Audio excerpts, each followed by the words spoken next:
നമസ്കാരം. നമ്മൾ വലിയ ക്ഷേത്രങ്ങളിൽ പോയി വലിയ വഴിപാടുകളൊക്കെ നടത്താറുള്ള കൂട്ടത്തിലാണ്, അല്ലേ?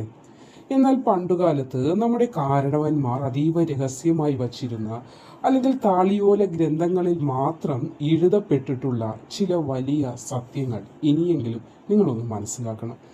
അതായത്, ജഗദംബികയായ ഭഗവതിക്ക് ഏറ്റവും പ്രിയപ്പെട്ട ചില നക്ഷത്രക്കാരുണ്ട്. ആ നക്ഷത്രക്കാർ അമ്മയുടെ സന്നിധിയിൽ ചെന്നെല്ലുകൊണ്ടൊരു വിളക്കും നേദ്യവും വെച്ചാൽ മാറാത്ത ദുരിതങ്ങൾ ഒന്നും തന്നെ ഇല്ല എന്നതാണ് പ്രമാണം. പലർക്കും സംശയമുണ്ട്, എന്താണ് ഈ ചെന്നെല്ലെന്ന്. നമ്മൾ സാധാരണ കാണുന്ന വെളുത്ത അരിയോ നെല്ലോ അല്ലത്. പണ്ടുകാലത്ത് വയലുകളിൽ പ്രത്യേകമായി വിളയിച്ചെടുത്തിരുന്ന തവിടു കളയാത്ത ചോര ചുവപ്പ് നിറമുള്ള ജൈവ നെല്ലിനത്തിനെയാണ് ചെന്നെല്ലെന്ന് പറയുന്നത്. അപ്പോൾ ഇന്നത്തെ ഭാഷയിൽ പറഞ്ഞാൽ നല്ല തവിട്ട് നിറമുള്ള അല്ലെങ്കിൽ ചുവന്ന ഉണക്കലരിയുടെ നെല്ല് രൂപം. ഗ്രന്ഥങ്ങൾ നോക്കി പഴമക്കാരുടെ അറിവുകൾ കോർത്തിണക്കി തികച്ച സത്യസന്ധമായ കാര്യങ്ങൾ മാത്രമാണ് ഇന്ന് ഞാൻ നിങ്ങൾക്കായിട്ട് പങ്കുവയ്ക്കുന്നത്. അപ്പോൾ ഒരു 5 മിനിറ്റ് സമയം നിങ്ങൾ ഈ വീഡിയോ കേൾക്കാനായിട്ട് ഒന്ന് ചിലവാക്കിയാൽ നിങ്ങളുടെ ജീവിതത്തിലേക്ക് വന്നെത്താൻ പോകുന്നത് ഒരു വലിയ അറിവുകളാണ്. ഇത് ഞാനായിട്ട് പറയുന്നതല്ല, ഗ്രന്ഥങ്ങൾ, അതായത് പണ്ടുള്ള നമ്മുടെ പൂർവികരായ ഋഷിവര്യന്മാർ എഴുതിയ സത്യസന്ധമായ ഗ്രന്ഥത്തിലുള്ള കാര്യങ്ങളാകുന്നു. ദേവി ഭാഗവതത്തിലും തന്ത്രസമുച്ചയത്തിലും ഭഗവതിക്ക് സമർപ്പിക്കേണ്ട ധാന്യത്തെക്കുറിച്ചൊക്കെ കൃത്യമായിട്ട് പറയുന്നുണ്ട്. അതിനാൽ ഒന്നാമതായി ചെന്നലിനെ കുറിച്ചാണ് പറയാനുള്ളത്. അതായത് ധാന്യലക്ഷ്മിയുടെ സ്വരൂപമാണ് ഈ നെല്ല്. അമ്മ ഭഗവതിക്ക് ഏറ്റവും പ്രിയപ്പെട്ട നിറം ഏതാ നിങ്ങൾക്കറിയാമല്ലോ, ചുവപ്പും. അപ്പോൾ ചുവര ചുവപ്പുള്ള ഈ ചെന്നലിന് പ്രപഞ്ചത്തിലെ നെഗറ്റീവ് ഊർജത്തെയും കണ്ണേറുകളെയും വലിച്ചെടുക്കാനുള്ള വലിയൊരു ശക്തി തന്നെയുണ്ട്. അതുകൊണ്ട് തവിടുള്ള ഈ നെല്ല് കുത്തി ഉണക്കലരിയാക്കി പാകം ചെയ്യുന്ന പായസത്തിന് ദേവീ ചൈതന്യത്തെ നമ്മളിലേക്ക് ആകർഷിക്കാനുള്ള വലിയ ഒരു കഴിവുണ്ട് എന്നാണ് ഗ്രന്ഥങ്ങൾ പറയുന്നത്. അപ്പോൾ പണ്ടുള്ള ആളുകൾ ഇതൊക്കെ പറഞ്ഞ് നിങ്ങൾക്ക് ആർക്കെങ്കിലുമൊക്കെ കേട്ട് പരിചയം ഉണ്ടാകും. ജാതകപ്രകാരം ചൊവ്വയുടെ ദോഷമുള്ളവർക്കും അതേപോലെ നിഴൽ ഗ്രഹങ്ങളായ രാഹുകേതുക്കളുടെ ദുരിതം അനുഭവിക്കുന്നവർക്കും ഈ ചെന്നെല്ല് വഴിപാട് ഒരു വലിയ ഔഷധം പോലെ തന്നെയായിരിക്കും ജീവിതത്തിൽ മാറ്റങ്ങൾ നൽകുന്നത്. അപ്പോൾ ഈ ചെന്നലിൻ്റെ മുകളിൽ വിളക്ക് വെച്ച് പ്രാർത്ഥിച്ചാൽ അമ്മ ഭഗവതിയുടെ ദൃഷ്ടി നേരിട്ട് ആ ഭക്തനിലേക്ക് പതിക്കുമെന്നാണ് ഗ്രന്ഥങ്ങൾ സാക്ഷ്യപ്പെടുത്തുന്നത്. ഞാനായിട്ട് പറയുന്നതല്ല, ഗ്രന്ഥങ്ങൾ സാക്ഷ്യപ്പെടുത്തുന്ന കാര്യങ്ങളാണ്. ഇനി ഗ്രന്ഥപ്രകാരം ഏതെല്ലാം നക്ഷത്രത്തിൽ ജനിച്ചവരാണ് അമ്മ പരാശക്തിക്ക് ഈ പ്രത്യേക വഴിപാട് ചെയ്യുക, അല്ലെങ്കിൽ അമ്മ പരാശക്തിയുടെ കാരുണ്യം ലഭിക്കുന്ന ആ ഒരു നക്ഷത്രക്കാരെ കുറിച്ചുകൂടി നിങ്ങൾ മനസ്സിലാക്കണം.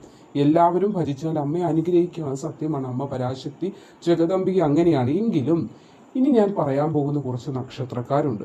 നിങ്ങൾ വിളിച്ചാൽ അമ്മയ്ക്ക് കേൾക്കാതിരിക്കാൻ സാധിക്കുകയില്ല.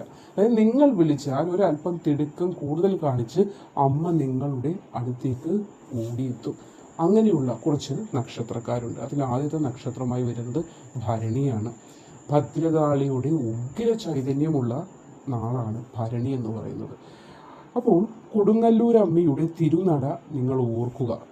ഭരണിക്കാർ ഭഗവതിയെ ആശ്രയിച്ചാൽ ഭയം എന്നൊന്നും നിങ്ങളുടെ ജീവിതത്തിൽ ഉണ്ടാവുകയില്ല. നിങ്ങളുടെ ജീവിതത്തിൽ എന്തൊക്കെ പ്രയാസങ്ങൾ വരുമ്പോഴും കൊടുങ്ങല്ലൂർ അമ്മയെ എന്ന് വിളിച്ചൊന്ന് പ്രാർത്ഥിക്കുക. ആ തിരുനടയിൽ നിങ്ങൾ നിന്നുകൊണ്ട് നിങ്ങളുടെ വിഷമങ്ങളെല്ലാം അമ്മയുടെ പാതാര ബിന്ദങ്ങളിൽ സമർപ്പിക്കുന്നു എന്നു കരുതി ഇനി മുതൽ പ്രാർത്ഥിച്ചു നോക്കൂ. എല്ലാവിധ ദുരിതങ്ങളും മാറും. അതോടൊപ്പം ഞാൻ മുമ്പേ പറഞ്ഞ ആ ഒരു പരിഹാരം കൂടി നിങ്ങൾ ചെയ്യേണ്ടതുണ്ട്. അടുത്തത് കാർത്തിക നക്ഷത്രം. അറിയാമല്ലോ, കാർത്തിക എന്ന് പറഞ്ഞ തീയാണ്, അഗ്നിയുടെ നാളാണ് കാർത്തിക. ദേവി ഭാഗവതത്തിൽ കാർത്തിക വ്രതത്തെക്കുറിച്ചൊക്കെ ഒരു വലിയ പ്രാധാന്യത്തോടെ തന്നെ പരാമർശിക്കുന്നുണ്ട്. ഈ കാർത്തിക നക്ഷത്രക്കാർക്കും അമ്മയുടെ അനുഗ്രഹം അല്ലെങ്കിൽ ദേവീ ചൈതന്യം എപ്പോഴും തുണയായി കൂടെ ഉണ്ടാകും.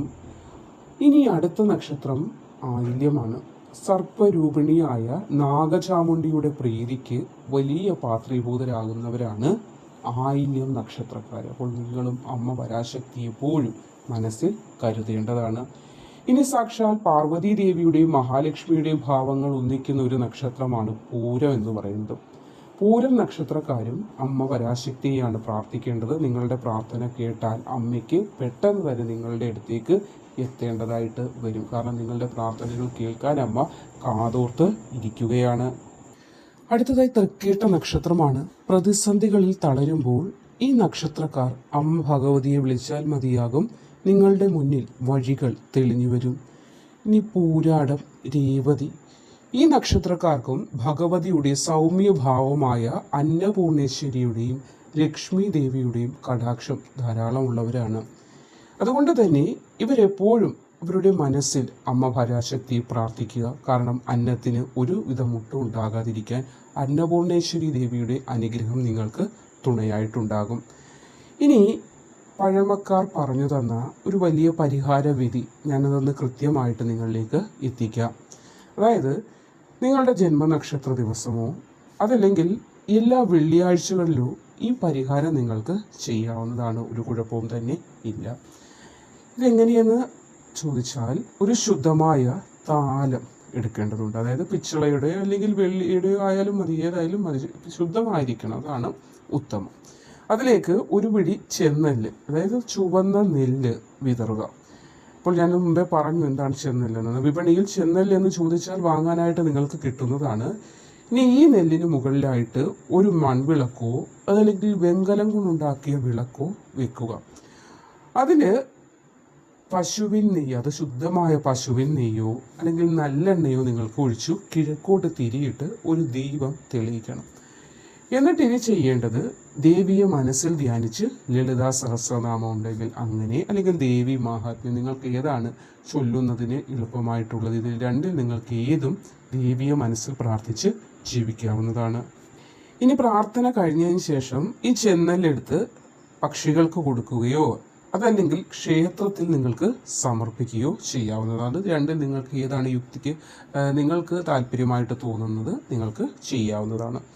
ഇതോടൊപ്പം തന്നെ ഈ ചെന്നെല്ല് കുത്തിയെടുത്ത അരി കൊണ്ട് ശർക്കര പായസം ഉണ്ടാക്കി വേണമെങ്കിൽ നിങ്ങൾക്ക് തന്നെ അമ്മയ്ക്ക് നീതിക്കാവുന്നതാണ്. ഇത് നമ്മുടെ കുടുംബത്തിലുള്ളതായ എല്ലാവിധ ദാരിദ്ര്യത്തെയും മാറ്റി ഐശ്വര്യം കൊണ്ടുവരുന്നതിന് സഹായിക്കും. പുരാതനമായ ഗ്രന്ഥങ്ങളിൽ നിന്നുള്ള ദൈവികമായ വചനങ്ങളാണിത്. അപ്പോൾ ഈ പറയപ്പെട്ട നക്ഷത്രക്കാര് നിങ്ങളുടെ ജീവിതത്തിൽ ചില കാര്യങ്ങൾ കൂടി വ്രതമായിട്ടൊന്ന് കൊണ്ട് നടക്കേണ്ടതും ഉത്തമമാണ് എന്ന് ഗ്രന്ഥത്തിൽ പ്രതിപാദിച്ചിട്ടുണ്ട്. അതായത് നിങ്ങൾ ഭരണിക്കോ കാർത്തികയ്ക്കോ വരുന്ന ജന്മനക്ഷത്ര ദിവസം വീട്ടിൽ ഈ വിളക്ക് മുടങ്ങാതെ നിങ്ങൾ തെളിയിക്കേണ്ടതുണ്ട്. ഇനി കറുത്തവാവ് അല്ലെങ്കിൽ വെള്ളിയാഴ്ച ദിവസങ്ങളിൽ ദേവീക്ഷേത്രത്തിൽ ചുവന്ന പൂക്കൾ, അതായത് ചുവന്ന തെച്ചിപ്പൂക്കളോ അരളിയോ കൊണ്ട് മാല കെട്ടി സമർപ്പിക്കാവുന്നതാണ് നിങ്ങൾക്ക്. ഇനി വീട്ടിൽ ഒരു കാലത്തും സന്ധ്യാസമയത്ത് കലഹങ്ങൾ ഉണ്ടാക്കാതിരിക്കാനായിട്ട് നിങ്ങളൊന്ന് പ്രത്യേകം ശ്രദ്ധിക്കണം. കാരണം ഭഗവതി പടിവാതിൽക്കൽ വന്നു നിൽക്കുന്ന സമയമാണ് സന്ധ്യാസമയം എന്ന് പറയാറുണ്ട്. അപ്പോൾ അമ്മയെ നമ്മൾ ഭക്തിയോടെ സ്വീകരിക്കേണ്ടതാണ്, അല്ലാതെ വഴക്കുണ്ടാക്കി അമ്മയെ അകറ്റേണ്ടതല്ല. ശരിയല്ലേ? അപ്പോൾ അതുകൊണ്ട് തന്നെ സന്ധ്യാസമയങ്ങൾ എപ്പോഴും കലഹം ഇല്ലാതിരിക്കണമെന്നാണ് പറയുന്നത്.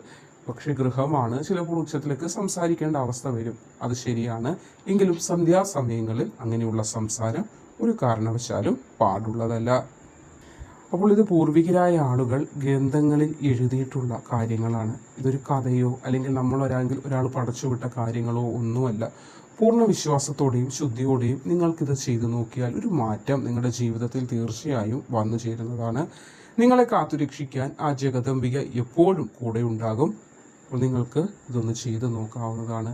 ആ ജഗദംബികയെ എപ്പോഴും മനസ്സിൽ സ്മരിക്കാനായിട്ട് ഈ നക്ഷത്രക്കാർ ഇനിയെങ്കിലും ശ്രമിക്കുക. നിങ്ങളുടെ ജീവിതത്തിലെ എല്ലാവിധ പ്രയാസങ്ങളും അമ്മ പരാശക്തി വേരോടെ തന്നെ പിഴുതുമാറ്റുന്നതാണ്.